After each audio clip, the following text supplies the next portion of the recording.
الله أكبر الله أكبر.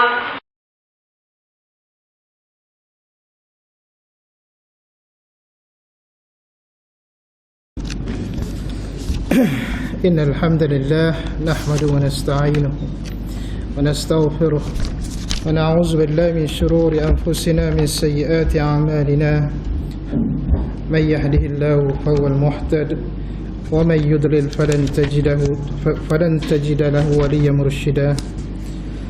أشهد أن لا إله إلا الله وحده لا شريك له وأشهد أن محمدا عبده ورسوله. قال رب اشرح لي صدري ويسر لي أمري واحلل عقدة من لساني يفقهوا قولي. ربنا افتح بيننا بالحق وأنت خير الفاتحين. ربنا زدنا علما وارزقنا فهما. اللهم أصلح ذات بيننا والف بين قلوبنا واهدنا سبل السلام ونجنا من الظلمات إلى النور وجنبنا الفواحش ما ظهر منها وما بطن. Yang saya kasihi sidang muslimin muslimat rahimakumullah. Assalamualaikum warahmatullahi taala wabarakatuh. Alhamdulillah summa alhamdulillah.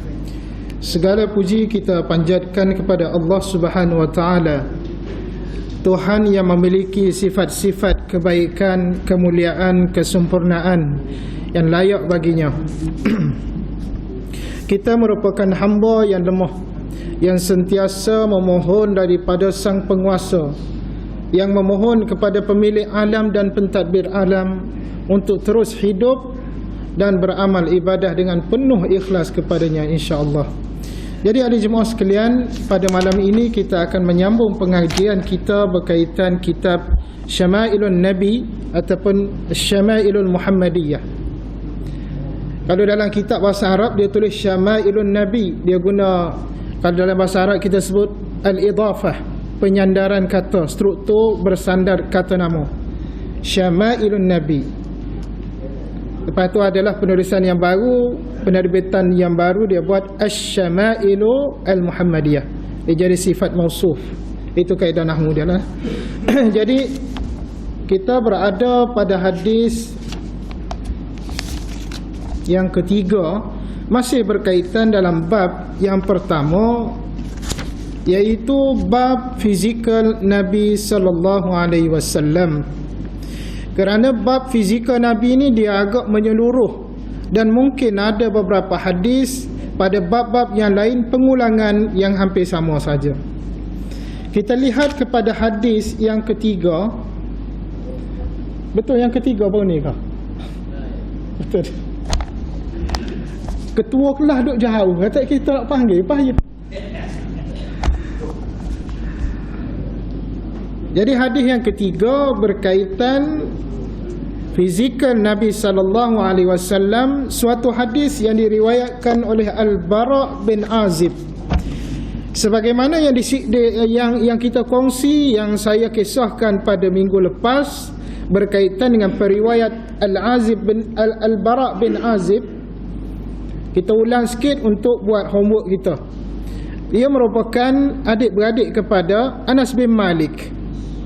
Periwayat dalam kitab Syama'ilul Muhammadiyah pada hadis yang pertama dan kedua, Anas bin Malik. Lepas ni ada pula Anas bin Malik ni, dia banyak kali meriwayat hadis sama dengan adik-beradik dia ni, Al-Bara' bin Azib.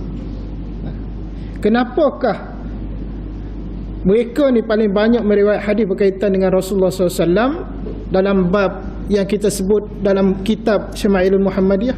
Kerana kesempatan dia berada di sisi Nabi itu dalam satu tempoh yang lama, lebih kurang dalam 10 tahun. Dan dia pula budak.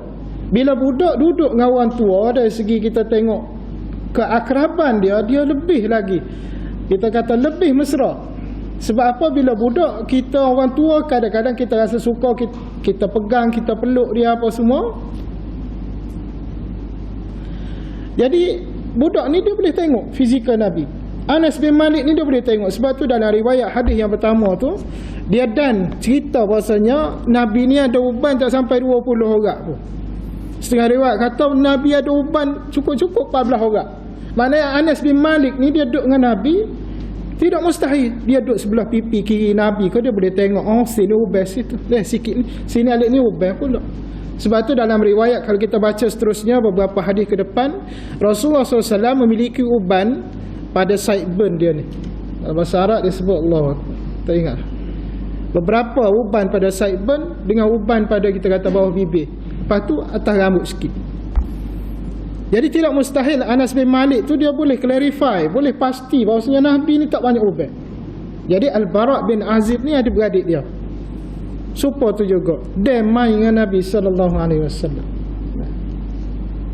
Dan dalam satu peperangan besar, sebagaimana saya kisahkan pada minggu lepas, peperangan Tustar, peperangan dengan Parsi, antara tentera Islam di bawah Khalifah Umar lawan dengan tentera Parsi dalam jumlah yang besar, 140,000 kalau tak silap tentera Parsi lawan dengan 30,000 tentera Islam, lebih kurang lah.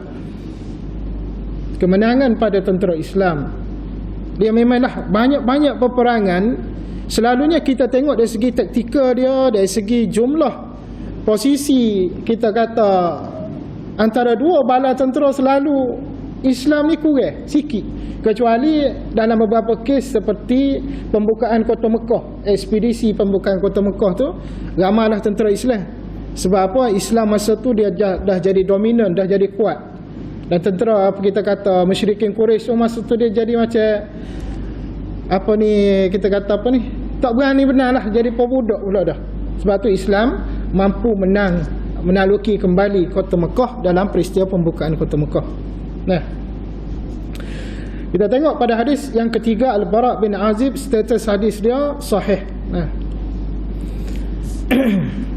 kana Rasulullah sallallahu alaihi wasallam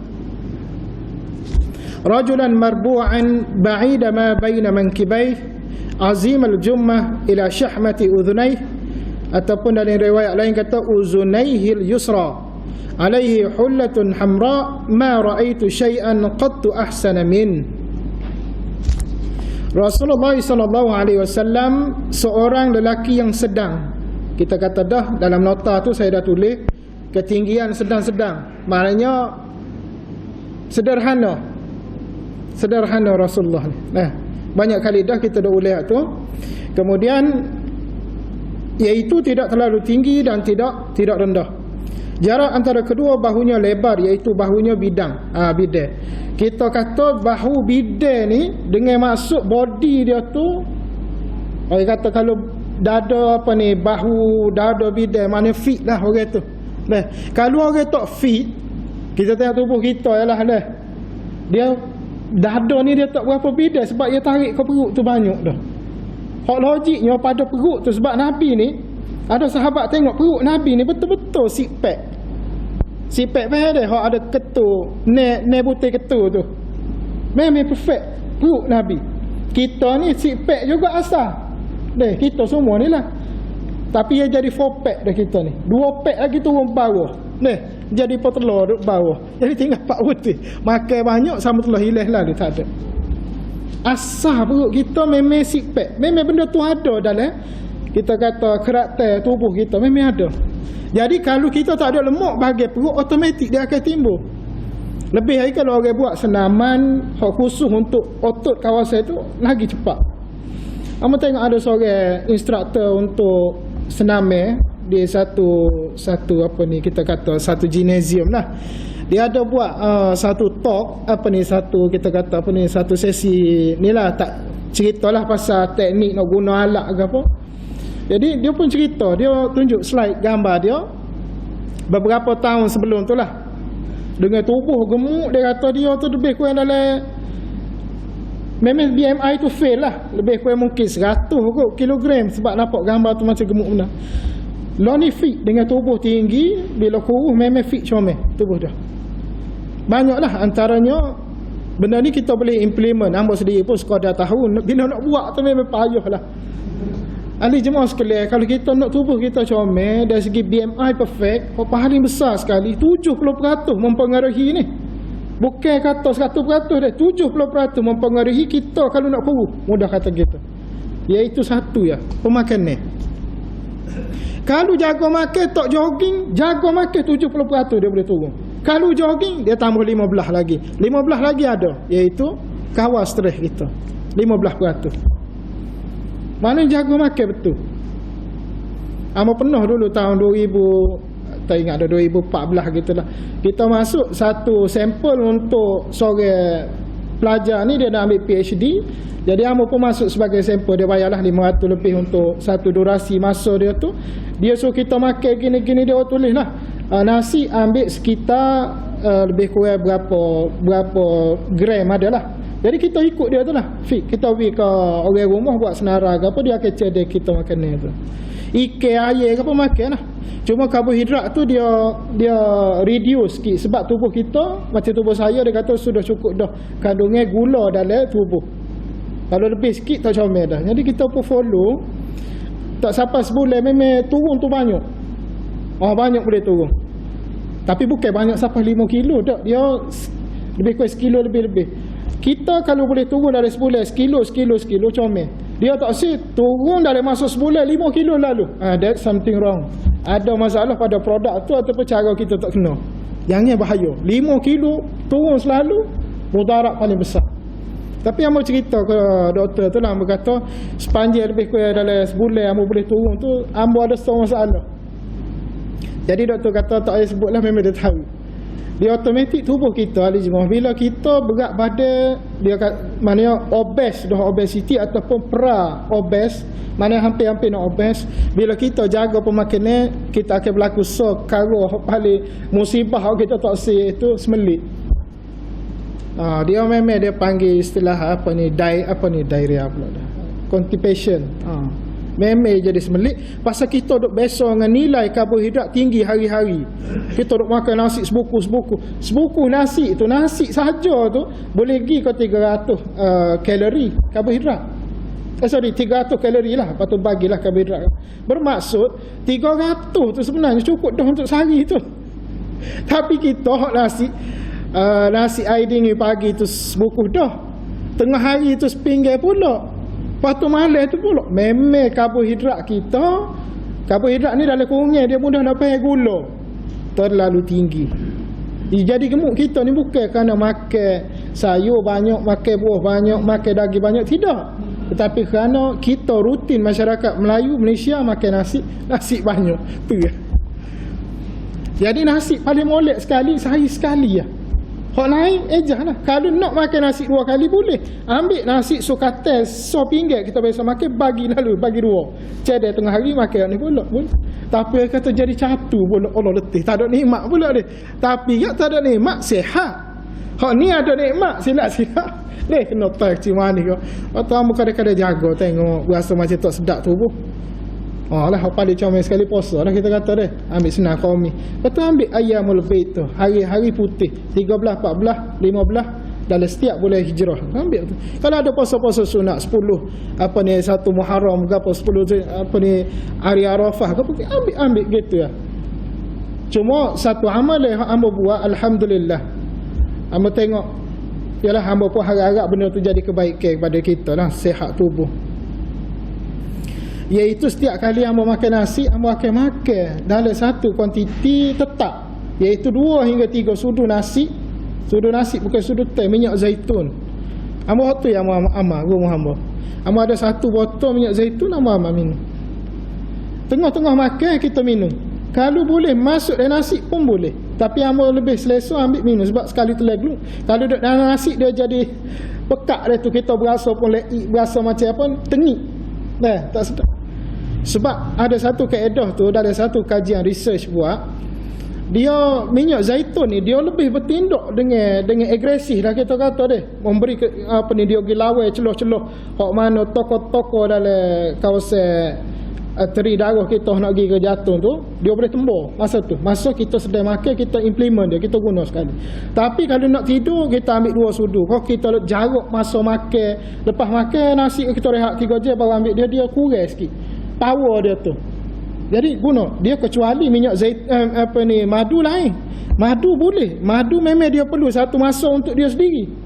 Sebab madu ni dengan nilai kalori karbohidrat dia tinggi, dia gula, sukrosa dia tinggi. Jadi madu memang makan dia 3 je 4 je jangan makan ke lain sebab dia nak proses dia. Minyak zaitun dia nupai. Dia nupai atas zat benda lain untuk dia jadi lebih agresif. Tindak balas dia dalam tubuh kita. Hamba tengok kalau ada sayang hamba tu dia pagi-pagi dia minum minyak zaitun dalam lebih kurang gelas kecil banyaklah, dan dia royak kamu sebotol lebih kurang dalam 500 ml tu dalam 4-5 hari habis dah. Jadi dia amal banyak tu, dia minum dalam 2-3 minit rehat, dia ambil madu, dia kacang air boleh juga sebab dia membantu tu, dia proses sekali dia capur. Itu untuk kesihatan secara peribadi hamba setakat ni nak kata dalam 5 tahun tu macam lebih dah hamba buat gitu. Tapi adalah masa-masa kita pemutuh minyak zaitun tu sebab hamba hanya guna beberapa brand saja minyak zaitun. Beberapa brand saja. Hamba tak ambil konsider orang duk camping hok jual cara MLM ko hamba tak ambil tu. Kita ambil hok di pasaran, tetapi hok memang ada certified, ada sertifikat daripada sama ada satu institusi khusus hok memang buat kajian benda tu. Macam amroyaklah macam tuan-tuan boleh ambil minyak zaitun hok baik sebab benda ni amalan Rasulullah juga. Rasulullah bersuka makan madu dan sebagainya tu. Antaranya kalau dia ada sertifikat USRDA boleh dah. United States Research, tak lupa dia ada dia punya shop dia lah. USRDA, kemudian brand, contohnya brand Pond paling terbaik. Ambil pula hak extra virgin, hak dia cool pressure tu. Hak tu memang kesal baguslah kepada jantung kita. Sebab ada minyak zaitun dia memang khusus untuk kita capur dia makan nail atau biasa ataupun untuk digoreng atau lain. Hak ni memang extract virgin.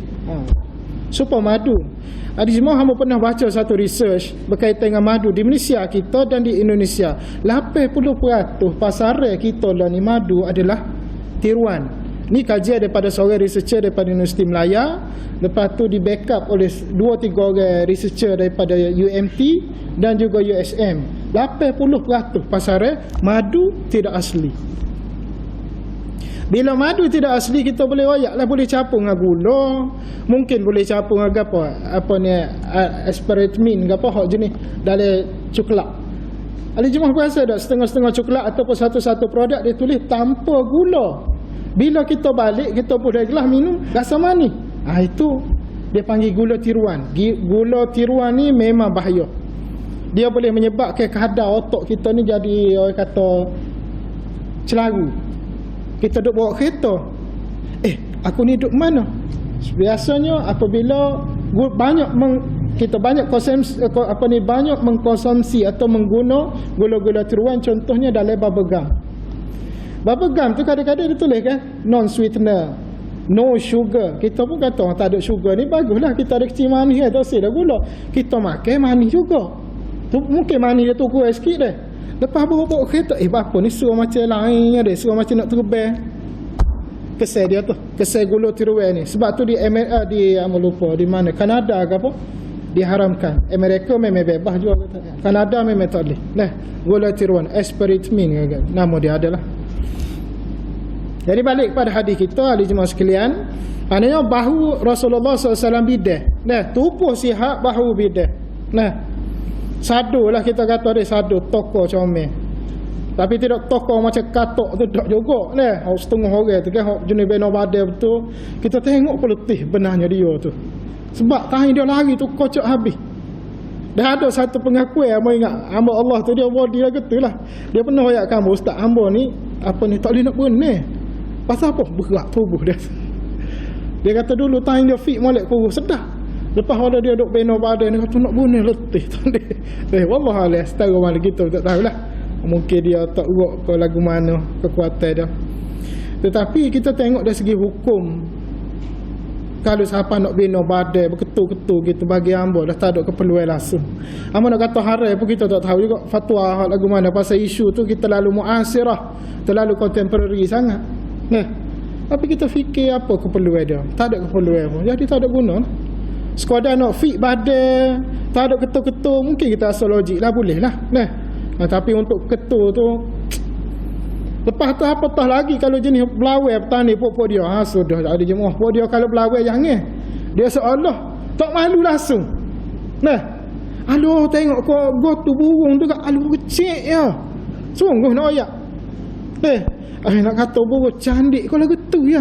Kita ni burung pati juga ni berasa backing juga ada. Hai, nyanyi kau. Aluh ya. Payah tak malu. Tapi hak di Malaysia kita ni kalau pergi kat tanding tak ada hak jenis pakai spendo street gitu. Dia pakai lah juga seluar tu lepak, maknanya pohon tu tutup dah juga deh. Tapi kita boleh tengok halus tahun ni deh. Lawa lagi deh. Ambo saya mereka macam tu deh. Mungkinlah kesan daripada kita duk bui tekanan atas tubuh. Memanglah dia sarah kita ni kadang-kadang dia tak mampu tu dia akan tarik bahagian tu bahagian. Wallahualam mungkin hal tu menjadi punca kecil korang deh. Jadi tak ada keperluan lah royak kan anak kita je ni pergi ke gymnasium nak buat body besar-besar. Ada tak ayah lah deh. Cukup-cukup dengan body comel kurus asalkan fit tubuh. Naik tangga tingkat 4 boleh turun balik, boleh naik pula. Ni naik tingkat 2. Deh. Menguh. Tu penyakit dah tu, jangan. Nauzubillah. Takut benar anak kita. Kemudian ada jemaah sekalian, sambungan daripada hadis tadi, rambutnya yang lebat terurai ke bahu sampai ke daun telinga. Jadi Rasulullah ni rambut dia lebat terurai ke bahu sampai ke daun telinga. Maknanya narayawi kalau rambut dia sapa ke daun telinga ni daun telinga dia kata. Bermaksud rambut tu kalau kita tarik ke depan dia akan panjang lah. Bila kita sibar ke belakang ni dia automatik dia akan sentuh kawasan daun telinga. Rasulullah ni rambut beberapa pattern. Nanti kita tengok dalam hadis seterusnya pada antaranya Rasulullah ni rambut dia nak rapat di bahu. Lepas tu pattern Rasulullah ni pula ada beberapa pattern kerana rambut dia panjang, ada taing dia belah tengah. Ada taing dia pergi sipu pas ke belakang. Tapi tidak ada dalam satu riwayat yang Rasulullah ikat pakai sanggu atas pada tu. Tapi Nabi ikat pak. Tu ada satu riwayat.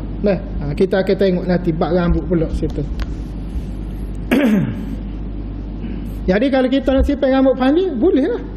Boleh benar.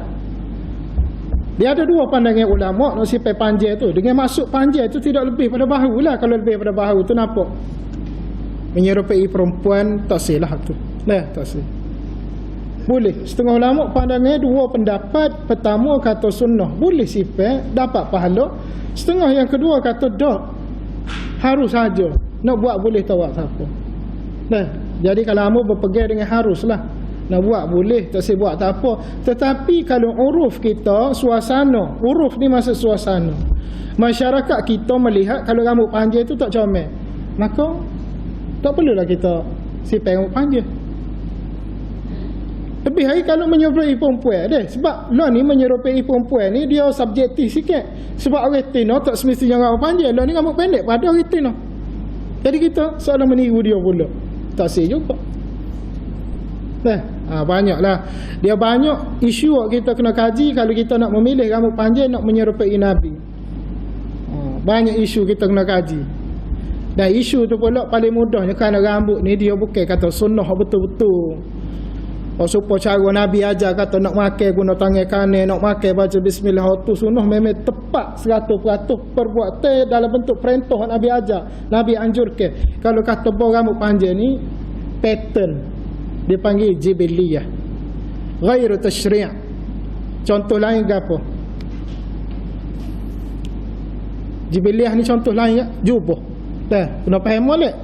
Lepas ni kalau tak faham ni nyanyi kata tuduh hamba lain pula. Ali jemaah ghairu tashri'i ni sunnah ghairu tashri'i ataupun jibiliyah ni contoh hamba wisani ni jubah. Serba, supaya maksudnya benda tu tidak boleh pahala lah pakai. Tetapi faham dulu. Kenapa kita kata tidak dapat pahala pakai? Kerana benda tu kalau tak ada Nabi pun jubah serba tu tak ada sebab budaya masyarakat Arab dah pakai gitu. Faham tak? Hak tu kata jibiliyah. Tetapi kalau kita pakai jubah pakai serba niat kerana hubbun Nabi, cinta kepada Nabi. Kerana Nabi pakai jubah, aku rasa saya Nabi deh. Nak pakai juga, insya-Allah boleh pahala. Tetapi kalau nak sabit benda tu, pakai jubah pahala gini, atau pakai serba boleh pahala 70,000 ke apa. Pak kata dalam satu hadis doa yang tadi, hadis maudhu'. Boleh pahala 70,000 kalau semaya pakai serba. Aduh, kita kata sorry to say lah, it's not true lah, tak betul lah tu. Tetapi kalau kita pakai serba, kita pakai rida dengan maksud hubun Nabi, cinta kepada Nabi, insya-Allah boleh pahala tanpa mensabitkan benda tu betul-betul daripada Nabi. Itu kena faham. Sebab tu bila kita jelas molek, orang tak balas lah. Ni jelas paru. Bukan cara Nabi pakai jubah. Memang orang marah dah. Demo. Dak, sebenarnya pemakaian jubah, serban dan sebagainya tu, itu budaya asal masyarakat Arab. Nak pakai selipar hak wujud tajih, hak lah ni hak kata selipar hak mai ke Nabi, hak tu semua pattern hak masyarakat Arab pakai. Dan pattern tu pula kita boleh bersoal betul ke wujud tajih tu. Banyak lagi sebenarnya. Ini jemaah paling utama sekali, Rasulullah SAW tidaklah diutuskan, diturunkan, diperintah oleh Allah SWT untuk benda-benda fashion lagu tu. Tidak. Kau Nabi turun, maksudnya Allah Subhanahu Wa Taala turun wahyu ke Nabi, suruh Nabi ajar cara pakai gitu dah, mau pakai jubah, cara nak jalan mau pakai selipar gitu, suruh umat mengikut. Dak, bukan hak tu. Hak tu kita sendiri boleh untuk hidup. Nabi dia mari ajar sebagaimana mesej yang Allah sampaikan dalam Quran, wa ma umiru illa liya'budullaha mukhlishina lahuddin. Tidaklah aku perintah kamu semua ni, makhluk manusia jin semua ni, illa liya'budullah, kecuali untuk beribadah kepada Allah mukhlishina lahuddin, dengan penuh keikhlasan. Tu ya mesej dia. Nak suruh kita boleh ta'abbud, hamba ke diri pada Allah, bukan nak suruh ikut fashion dia. Abu Jahal fashion seperti tu juga. Benda ni sentimen. Jadi satu polemik masyarakat bila kita tak guna sumber Quran, sumber hadis. Kita guna akal kita. Akhir kali kita label orang tu dengan satu pahaman tertentu. Fitnah pada besar sekali. Yang akhirnya ahli jemaah, kalau kita terlalu ta'assub benda-benda gini, akal Allah Subhanahu Wa Taala kita ni, kita tidak letak sini, kita letak pada lutut. Sungguh memajak ke akal fikiran bila ta'assub ni. Rosak jahannam habis. Seolah-olah kalau kita ngaji seorang tok guru tu perfect, untouchable, tak boleh nak setuh langsung pun, tak boleh nak kata tok guru salah. Tu tak boleh. Sebab tok guru manusia, celah-celah mana pun dia ada tak betul, boleh tanya. Boleh betul. Kalau seorang tok guru adil dan juga dia ni berilmu, dia akan terima. Gitulah konsep dia dalam beragama. Maksudnya kita lebih kepada nak menyempurnakan mesej, melaksanakan apa Allah suruh, iaitu ibadah kepada dia. Bukan nak tiru fashion Nabi semata-mata, tapi kalau nak juga pakai jubah, nak juga pakai serban, nak juga pakai piyah, niat hubbun Nabi, cinta kepada Nabi, insya-Allah boleh pahala. Nak boleh pahala betul-betul apa insya-Allah, sebab kena ikhlas. Kalau tidak ikhlas tak boleh lah. Sebab tu dalam beribadah dua perkara penting. Nombor satu ikhlas, yang kedua ittiba'ur rasul, ikut cara Nabi. Mudah ya. Kita tak ikut cara Nabi, nak ikut cara kita sebab kita selesa dah. Nak semaya, kawan tak boleh semaya ni, tak boleh singgah masjid nak semaya kan? Kawan tak boleh semaya, demo pergi dulu apa, kawan tak bawa kain semaya. Tak boleh gitu. Bukan semestinya mu nak semaya, mu kena ada kain semaya, mu kena ada pihak dah. Islam nak sentiasa umat dia berada dalam keadaan taharah, bersih semua. Pakai uniform pejabat ko, pakai uniform polis ko, pakai uniform misi ko, dalam keadaan bersih semua. Jadi dia boleh melakukan amal ibadah. Bukan kata syarat nak semaya, ambil piyah tu pakai tu, tukar seluar tu, dah, bukan gitu. Bila bersih, komplit set dah boleh semaya, cukup syarat rukun, go on lah, tak ada masalah lah. Kita merumitkan agama kita dengan cara otak kita, tu tak sih tu. Kalau nak kira gitu kan, orang duk Kuala Lumpur, kau jenis hari Jumaat dia bekerja deh. Kalau habis lah merasa deh, nak pergi semaya pakai tukar kain belakang, tak boleh pakai seluar. Kalau orang biasa duduk lama Kuala Lumpur, kau duduk negeri luar hok mana Jumaat dia untuk kerja dah. Dengan pakaian kerja, pergi semaya sebab confirm bersih. Dia orang hok jenis suka mata-mata salin seluar pakai kain semaya nak semaya, kita boleh cah benarnya. Tapi ni bukan satu keadilan juga, bukan dah. Mana kita boleh cah demo tak pandai jaga kebersihan terutama bab kecing. Mudah. Sebab tu dalam satu riwayat Nabi kata, ni orang ahli kubur ni diseksa kerana sokara, iaitu kerana kecing. Kita nak kecing, kalau bolehnya cara yang paling molek pecah seluar kita pakai seluar dalam kita sakut baru kecing. Habis kecing pula, kalau boleh basuh kaki sikit, basuh kaki, tengok bahagian mana itu, ambil masa beberapa minit. Jangan aja ni wak buka pintu lalu deh diri tu tak sih. Hak tu hak jadi nyakit was-was mari tu. Dia ada beberapa riwayat, ada beberapa riwayat lah cerita Nabi pun ada masa Nabi kecing diri ada. Tapi hadis tu kita baca ke dia lah kalau ada masa panjang lagi lah. Tetapi sunnah duduk kita berat sebelah kanan, kecing. Dan cara tu air kecing kita dia press habis tubik. Kalau duk main kecing diri, kecing tak puas. Supaya minum air diri tidak akan puas. Sebab buah pinggir kita tak stabil. Bila buah pinggir boleh rehat dengan cara duduk, gagah dengan tulang belakang, minum air dia cepat tubuh boleh terima zat air tu. Lepas tu orang duk minum diri dia tak suruh kenyang. Minum airnya. Lebih kalau ada gula dia. Minum mesti dahaga. Metagi suruh dahaga. Tapi kalau minum, duduk, rehat, minum. Segelah rasa kenyang dah. Rasa macam tubuh kita basuh, dah dada ke apa semua. Allahu Akbar. Rambut yang lebat terurai ke bahu sampai ke daun telinganya. Apabila baginda memakai pakaian merah, tidak pernah aku melihat seorang pun yang lebih tampan daripadanya. Ni Al-Bara' katalah bila Nabi pakai baju merah, aku tengok ni tak ada lah orang lagi lawa pada Nabi. Ada dari riwayat lain dalam kitab ni juga Nabi terpakai merah ni ada jalur sikit lah. Sebab ada larangan khusus daripada Rasulullah, tak boleh pakai pakaian merah. Nabi larang. Ada hadis larang. Ada setengah ulama kata larangnya tu berbentuk makruh.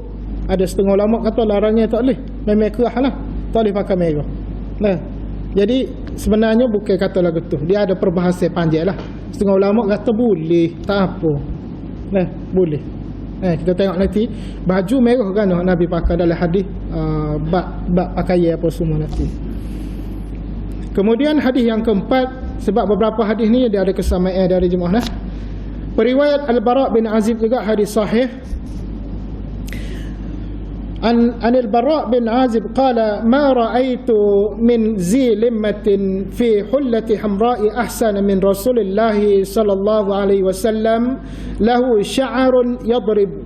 Sya'run boleh baca, sya'run boleh baca, dua cara. Mati ain boleh, widu ain fathah pun boleh. Sya'run boleh. Yadribu mankibaih ba'ida, ataupun boleh baca juga bu'aida. Bu'aida isim tasghir dipanggil kaedah nahwu. Ma bainal mankibaih lam yakun bil qasir wala bit tawil. Hampir sama, iaitu maksudnya aku tidak pernah melihat orang yang memiliki rambut limmah. Rambut panjang terurai sampai wujud telinga, cupi telinga tu. Dalam ni rambut betul dah limah. Tak tulis. Maknanya rambut inilah sapa telinga. Ujung dia tak sapa ke bahu. Menyentuh bahu menyentuh bahu lah. Kalau tak sapa tu tak logik sapa, menyentuh bahu. Yang tu dia bagi dua. Kadang-kadang Nabi ni bagi dua. Kadang-kadang Nabi tarik belakang. Nabi ni rambut dia tak akan tiru pattern musyrikin Quraisy ataupun orang kafir. Nabi rela tiru rambut pattern orang Yahudi. Kerana Yahudi masa tu ahli kitab. Nabi nak tunjuk macam protes kepada perempuan ni. Tapi tidaklah Nabi menunjukkan Nabi itu setuju cara Yahudi itu, tidak. Kerana Yahudi ni ahli kitab, mereka pun ada beberapa peraturan yang dia tahu, kaedah-kaedah dalam pemakaian dan sebagainya, sebagaimana Nabi-Nabi dulu royak. Kemudian dengan memakai pakaian merah lebih tampan daripada Rasulullah SAW. Maknanya aku tidak pernah melihat orang yang memiliki rambut limah.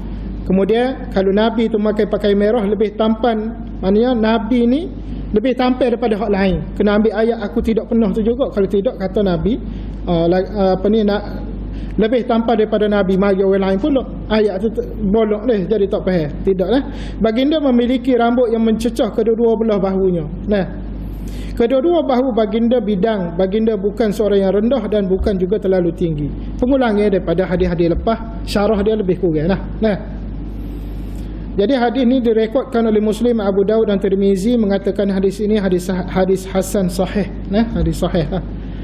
Jadi kalau nak sipai rambut boleh, harus. Nah, cuma kalau mak ayah kita lari, tak boleh lah. Nah, undang-undang duk tanya mak ayah selagi kita di bawah tanggungjawab dia lah. Kalau kita dah besar dah, boleh kerja sendiri. Nah, boleh tangguh anak bini kita sendiri, itu lain cerita lah. Nah, ada beberapa sayang boh jenis rambut memang panjang, dia kata ikut sunnah Nabi, boleh, tak ada masalah. Boleh. Nah, gitu. Kemudian dalam hadis keempat ni, ambo buat poin dia, iaitu yang pertama, rambut Rasulullah limah. Nah, istilah limah ni rambut sampai ke cuping telinga, mencecah bahu. Tampan dengan pakaian tampan dengan warna merah. Mana Rasulullah pakai baju merah nampak nyelang, dia kata dia. Yang ketiga, rambut mencecah kedua bahu. Yang keempat, bahu Nabi ni bidang. Yang kelima, ketinggian sederhana. Jadi insya-Allah daripada beberapa hadis ni, kita baca hadis 2, 3, 4 ni benda yang hampir sama. Kemudian hadis yang kelima hamba baca. Ali jemaah tengok dah sikit lagi. Tak ada masa. Ni riwayat daripada Ali bin Abi Talib karramallahu wajhah. Dalam buku ni dia tulis karramallahu wajhah. Dalam buku PTS ni. Kalau dalam kitab Syama'ilun Nabi dia tak ada tulis karramallahu wajhah. Nah, isu panjang tu. Karramallahu wajhah kita tak sebutlah, jadi panjang cerita pula letih. Tapi hamba tidak berminat mana karramallahu wajhah ni. Nah, baiklah sebut radhiyallahu anhu, selesai masalah. Ada penulis buku ni dia tak pandai juga. Dia kira consider dia punya riwayat gua tu dia tulis juga. Riwayat Ali bin Abi Talib radhiyallahu anhu. Tu hamba tulis radhiyallahu anhu. Dah, kalau buku ni karramallahu wajhah, KW. Status hadis sahih. Bunyi dia, an Ali bin Abi Talib qala lam yakun an-nabiy sallallahu alaihi wasallam bit-tawil wala bil-qasir shatnul kaffaini wal qadamain dakhmur ra'si dakhmul karadis tawilul masrubah idza masya takaffa'a, ataupun yatakaffa'u pun boleh. Takaffiyan ka'annama yanhattu min sababin lam ara qablahu wala ba'dahu mislahu sallallahu alaihi wasallam. Apa dia dalam hadis ni? InsyaAllah kita ulang balik minggu depan hadis 5 dah. Tapi yang mau baca secara ringkas dia, Rasulullah sallallahu alaihi wasallam tidak tinggi dan tidak rendah. Telapak tangan dan kakinya terasa tebal dagingnya. Telapak kaki dengan telapak tangan ni. Dah, telapak tangan, telapak kaki dia, di kaki tu tebal. Dia orang ni bila mana tapak tangan dia tebal ataupun tapak kaki dia tebal, salah satu tanda orang itu sihat. Kita saling dengan dia tu kita berasa kemah. Dah, sedap. Tebal berasa. Dia bukan kasar dah, dia tebal lah. Rasa macam daging tu penuh. Orang sihat tu. Namun lembut.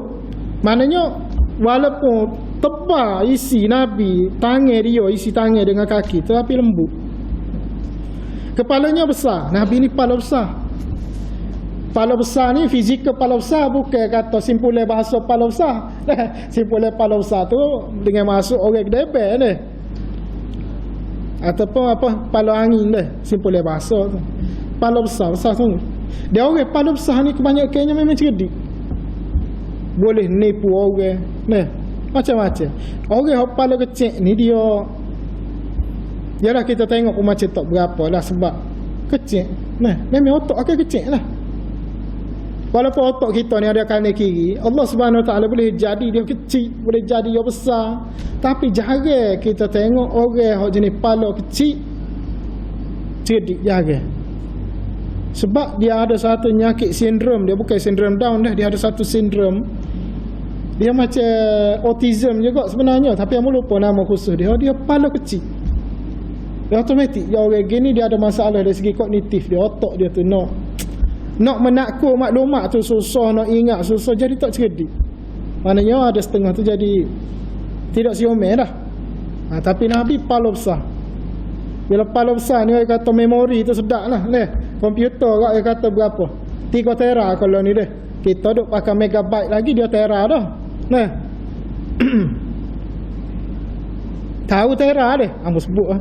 Ambo betul ada kot muka duk mentang-mentang nak beli komputer ke apa, dia kata nak berapa tera? Kita tanya tera ke apa? Dia kata tera ni banyak lah daripada gigabyte ke apa, dia lebih sikit.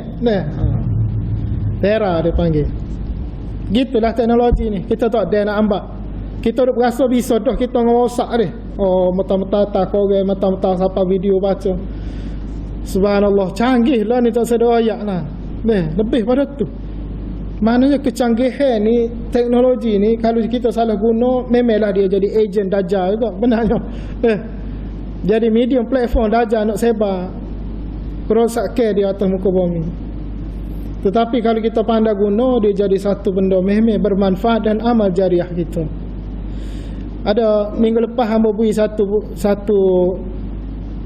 dokumen file dalam bentuk PDF kepada satu masjid. Hamba mengajar di masjid tu hampir setahun lebih dah. Bila raya baru ni, start raya tu kita mengajar balik, hak guru-guru ada kitab tu hilang habis dah. Tak ada 2 orang, ketua kelas dengan penolong. Hak lain tu ramai lagi tapi tak ada kitab belakang. Mengiling kata, gimana habis? Lepas tu tengok player ni kata, set Liverpool tak ada dah, Manchester belakang sini. Maknanya hak set dulu dengan kita tak ada dah. Aku duk mikir nak putus stick balik kan susah pula. Aku cari-cari betul ada dalam bentuk PDF. Kita alfu amal sunnah, alfu walailah tu. 1000 amal sunnah sehari dan semalam. Hamba pun hantar dalam PDF. Hamba kata tu Haji, ni kitab ni dalam bentuk PDF. Bila PDF ni memang garanti lah. Maknanya benda tu punya tu memang sebar betul lah. Bukan kata dia hak tak bolehnya jenis kaki putus stick. Kalau hamba memang lagi tak boleh lah, jangan putus stick. Harta ke jangan nampak remeh lah. Hamba putus stick kita agama tak boleh. Dia tak reda tangguh esok payah. Baiklah kita hantar dalam bentuk PDF. Hamba pun hantar. Sebab sebelum ni hamba buat nota. Hampir semua masjid hamba mengajar, hamba buat nota hamba sendiri supaya kalau macam Syama'il Muhammadiyah ni kitab dia mahal. Tidak mahal pun 40 riyal lebih. Kita berasa mahal dia. Hamba buat nota. Lepas tu hamba suruh putus stick. Ataupun hamba putus stick siap hamba jual. Gitu. Jadi hamba pun hantar dalam bentuk PDF, dia pun terima. Dia kata okey, tak apalah ustaz, boleh sebar, kita sebar lah. Lepas tu semua ambil apa, pagi tadi dia telefon ustaz. Hampir 100 orang dia kata ni kita hantar siap dah. Hak nak, hak tak say, hak minta ke kita hantar belakang. Hamba pun kata alhamdulillah, harap-harap lah. Benda tu jadi amal jariah untuk cikgu, untuk Tuan Haji. Lepas tu untuk hamba pun boleh sama, hamba nak juga sikit. Orang suka dia. Jadi kalau media sosial, teknologi, kita guna cara betul, manfaat banyak. Hak tak boleh show video, ni negara Arab Saudi sekarang ada pemain judi, ada disko. Kita pun selalu puak atas. Tak tahu benda tu fitnah kau lagu mana kau. Aku pernah tanya seorang Saudi hari itu, ada satu isu hari Jumaat berkaitan dengan satu dewan besar macam stadium lah di Arab Saudi. Dia ada satu pemainnya dia buat. Pemainnya tu zahirnya macam main judi lah. Dia ada satu istilah mainnya tu dalam kalangan masyarakat Arab Saudi. Allah hamba lupa dah, sana baru terlitas lupa dah. Kalau kita tak supaya main haji lah, mainnya orang kampung kita. Mana dia tu mainnya budaya masyarakat dia benda tu. Jadi dia main lepas ni zahir nampak macam judi lah, ada daun-daun gini kan. Bukan judi. Benda tu boleh mengasuh dia punya otak dia. Jadi dia buat pertandingan besar-besar. Sebelum ni pun dia buat tapi tak besar apa tu. Ni Raja Salman dia habis, dia payah habis. Wallahualam dia pun ada masalah juga, raja nak buat kan ada. Jadi video tu tular. Oh, dia kata kasino tu besar di Arab Saudi. Lepas tu kata tanda akhir zaman Saudi sudah gini. Allah, hamba tanya orang Saudi sendiri. Dia kata, "Dok ustaz, bukan tu. Ni main ni kita main daripada kecil-kecil dulu. Tok-tok kita pun main benda ni." Nampak tak? Fitnah tu. Kita dok sebar dia. Fitnah. Jadi fitnah lalu. Buruk nama negara dia. Kita dok bersuruh tu nak ayat kita ni Islam lebih pada dia. Dok, tak sedar atalah. Kalau Arab Saudi tu dia nak bersoal kita balik, tak jawab kita ni jemaah. Lah ni kita sedap dia kata dia tak betul belaka dia. Gua tu tak betul, gua ni tak betul Arab Saudi. Judi, tino lah gapo. Konsep besar betul. Ada bahagian salah tu memang salah. Kau buat konsep nyanyi yang besar-besar tu nampak jelas salah lah. Lepas tu dia tanggung depan Allah Subhanahu Wa Taala nanti pemerintah dia tu. Kalau kata puak dia nak su balik kita, nak agiu balik kita, nak petika. Malaysia, mung negaramu, kilang agak terbesar di Asia Tenggara, mu tahu. Hak tu berjelai mampu nak jawab dah. Percayalah. Malaysia mu khabar dak kasino mu tu, hak atas geting dak antara terbesar di Asia Tenggara. Jawab kan. Senyih saja. Ni tabik dada kita betul duk kata ke dia salah. Dia tu ikhtiar habis dah nak jaga dua kota suci. Walaupun pemerintah dia ada masalah gini hak tu kita tak lari manusia nama lagi dah kata. Lebih lagi kalau barat masuk, Amerika masuk. Pengaruh pula masyarakat. Memang berlaku benda tu. Kita hijaulah ni doa. Minta mana hak maksiat ke apa Allah kurang ke. Allah buka pintu hidayah pemimpin dia dan sebagainya. Tu ya. Bukan nak nyaloh. Bila nyaloh ke dia ada peluang nak nyaloh kita tapi tak ada kamu. Dia kata negara ni hujung kuku kecil.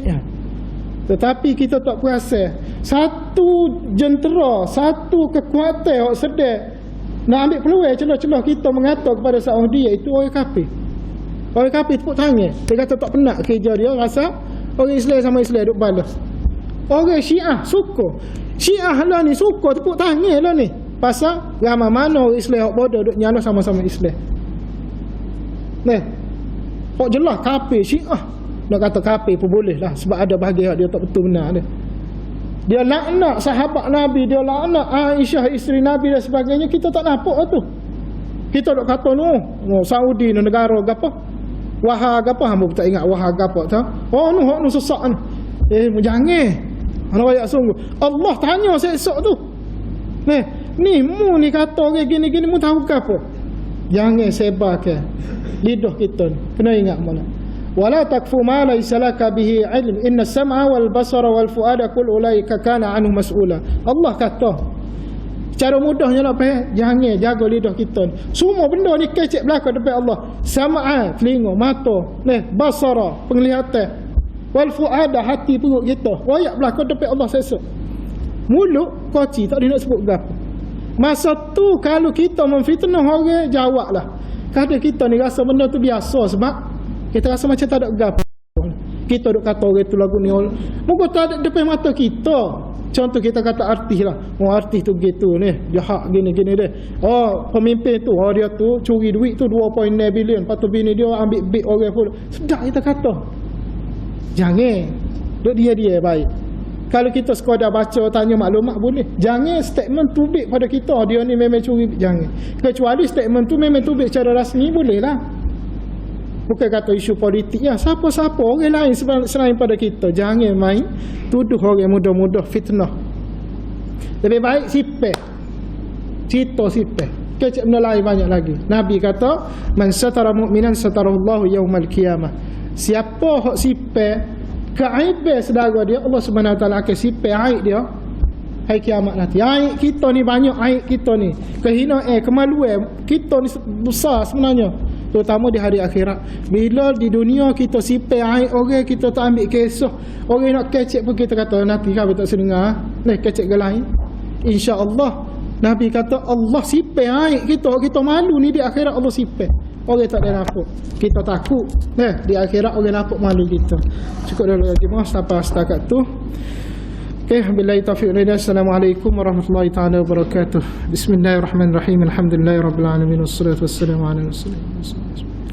اللهم اجعل جمعنا هذا جمعا مرحوما تفرقنا من بعده تفرقا معصوما. ربنا آتنا في الدنيا حسنة وفي الآخرة حسنة وقنا عذاب النار. وصلى الله على محمد وسلم. الحمد لله رب العالمين.